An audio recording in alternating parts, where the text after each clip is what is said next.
惨不忍睹的王强，没有皮肤却有生命的诡异大军。人们终于知道为何百里子陵每到关键时刻都会使用手段覆盖比武台。原来他是真的有见不得人的手段，原来他也是真的胜之不武。很快，一道宛如神灵审判众生的声音自9天深处传来：百里子陵，你炼化他人生命，夺取他人血脉，将数以百万修武天才炼成人不人鬼不鬼，求生不得求死不能的傀儡，已是丧尽天良。却又将王强小友折磨成那般模样后，利用至宝力量对其伪装，让人以为你是仁义之人。你还敢说你狱宗不是邪门歪道吗？你还要装好人装到什么时候？这说话的乃是九颠大师，也正是他利用阵法力量破开了覆盖比武台的结界之力，使得百里子陵的真面目公布于众。只不过因九天之巅的特殊立场，九颠大师不想光明正大站在楚风这一边，所以他的声音进行了伪装，没有人能够听得出来这是他百里子陵。他竟真的做出如此龌龊之事。此时莫说旁人，就连同为狱宗的云傲都是满脸愤怒。俺早就听闻他为了获取力量不择手段，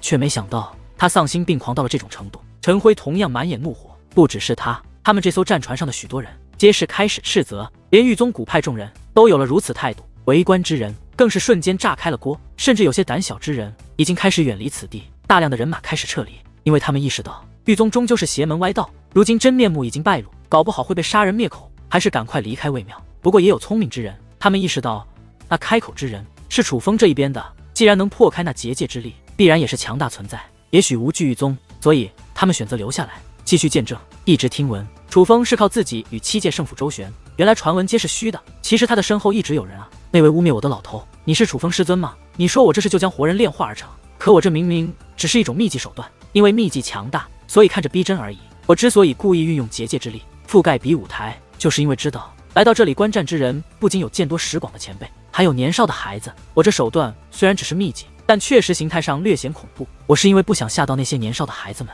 才故意遮盖了比武台。至于王强，不过是他们兄弟自己演的苦肉计，与我可没有任何关系。邪门歪道这么大的一个帽子扣上来，是想为已经战败的楚风洗刷掉战败的屈辱吗？百里子陵倒是镇定自若，哪怕已经败露，可却依旧嘴硬，甚至反咬一口。在场的大部分人都不是傻子，他们当然看得出来百里子陵乃是邪恶之人，可偏偏修武界从来不缺傻子，竟真的有一些人觉得百里子陵的话很有道理。楚风可能就是输不起了，老夫可没有那个资格做楚风小友的师尊，也并非楚风小友靠山，老夫只是与楚风小友有一面之缘，欣赏他的天赋与为人，自然不忍他这样修武界的未来毁在你这种肮脏之人的手上。九颠大师话音落下，一股传送之力从天而降，笼罩了整个比武台。百里子陵还想阻拦，奈何那传送之力覆盖下，他已是动弹不得，只能眼睁睁地看着楚风以及王强，甚至那些修罗大军都被传送到了比武台之外。可是刹那间，狱宗强者纷纷出动，竟在比武台外形成了新的屏障，将刚从比武台离开的楚风封锁在了其中。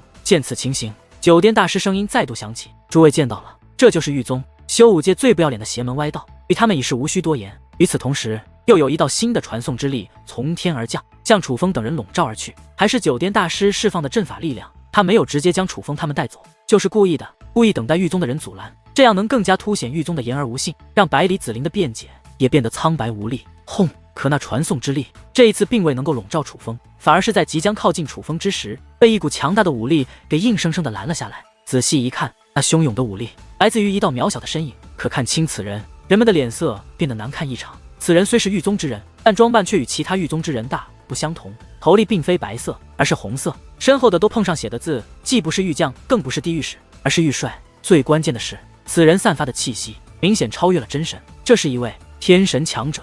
天神，狱宗有天神境的存在，此一时天地安静无比，所有人都不敢多说半句，就连先前暗中谴责百里子陵之人，此时也是吓得脸色惨白，冷汗直流。而这位狱帅不是别人，正是一直以来都为百里子陵撑腰的即墨千舟。即墨千舟挡下传送之力后，也没有迅速施展传送之力之人的打算，反而是看向楚风：王强可以走，楚风你也可以走，但前提是你必须认输。即墨千舟此话一出，九天之巅山峰上，刘阔顿识气的骂骂咧咧，真他娘都不要比脸啊！都已经原形毕露，还要在这里装蒜。可九颠大师却是眉头微微皱起，这个反应刘阔也是察觉不对，不由看向了九颠大师手中的佛珠。师尊，难道咱们的阵法力量无法将楚风兄弟他们带进来吗？刘阔问。你真的以为他能拦下九天之巅的传送之力？散发的武力只是给外人看的，真正拦下传送之力的应该是他身上的宝物。狱宗确实有些底蕴，九颠大师觉得有些棘手，他不是没能力对抗，只是隐藏状态下的九天之巅无法发挥真正力量。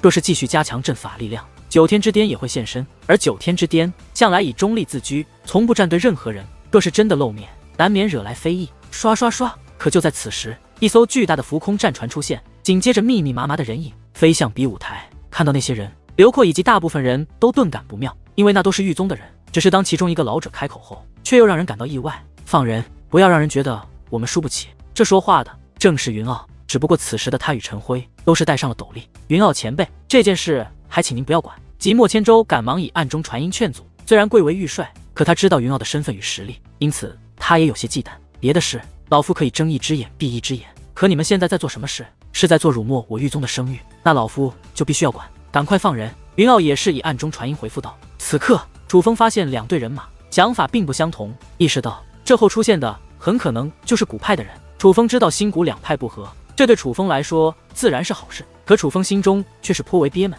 尤其是看到王强此时的模样，楚风真想立刻宰了百里子陵。而就在此时，一道悦耳的声音却是在楚风耳边响起：不爽了吗？那就别走，他们不是非要分个胜负，那就让他输得惨不忍睹。